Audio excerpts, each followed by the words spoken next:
Good morning friends. सवेरे 5:30 बजे हैं। मैं इस जंगली, आप बोलिए, नेचर से जा रहा हूँ और मेरे दिल में एक ख्याल आ रहा था, तो मुझे लगा कि ये एक मैसेज सबको दूँ। बहुत लोग कांटेक्ट करते हैं अलग अलग प्लेटफॉर्म से, सोशल मीडिया से, फेसबुक हो, इंस्टाग्राम हो, ट्विटर हो।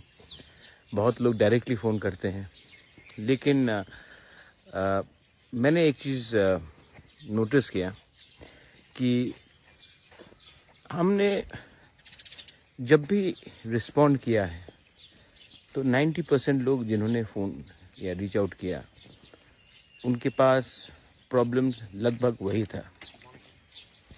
माँ बाप के पास पैसे की कमी हो, खुद की पैसे की कमी हो, किसी का भाई बेंगलोर में फंस गया है,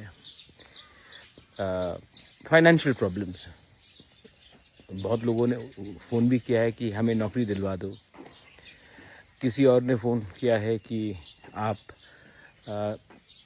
का क्या पोजीशन है, क्योंकि बीजेपी चर्च के ख़िलाफ़ है, प्राइम मिनिस्टर हमारा रिजर्वेशन हटा देगा कि नहीं।